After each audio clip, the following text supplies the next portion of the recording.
সালাম সাদ্দাম স্যারের সাথে কথা বলবো। সালাম কি অবস্থা? সালাম স্যার, যে আমাদের সমাবেশ মাত্র শেষ করলাম, আর ওদের প্রোগ্রাম চলতেছে, 3000-এর মতো স্টুডেন্ট আছে। ওরা আর বলে 7টা পর্যন্ত স্যার যে 8:30টায় সংবাদ সম্মেলন করবে স্যার, কে? ওই যে আন্দোলনকারীরা কখন? 8:30টায় সংবাদ সম্মেলন করবে। 8:30টায় সংবাদ সম্মেলন করে পরবর্তী কর্মসূচি মনে ঘোষণা করবে। এই 2 দিন জনসংযোগ করবে, তারপরে কাল পিটাও না কেন? মারো না কেন ওদের? আমাদের দাও কেন?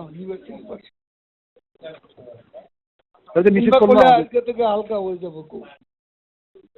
জি স্যার, কই হালকা হলো? জি স্যার, জমায়েত আজকে ভালো বেশি ছিল স্যার।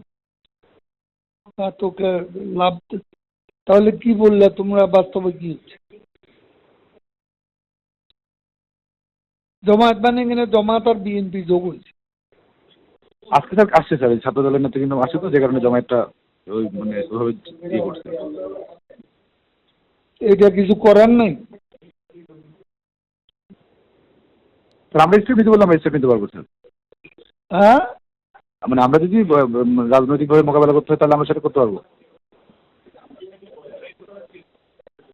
আজকে স্যার যে আমাদের নিষেধ করলো, শাহবাগের দিকে যেতেও তো আমাদেরকে নিষেধ করলো, বারবার ফোন দিয়ে বললো যে শাহবাগের দিকে বা অন্যদিকে আমরা যেন না যাই, বা ওদের মুখোমুখি যেন না হয়, এটাই তো বারবার বলতেছিল।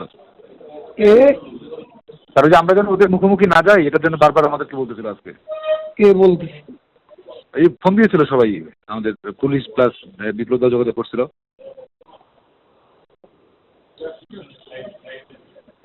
বিপ্লব তো এটা বলার কথা না।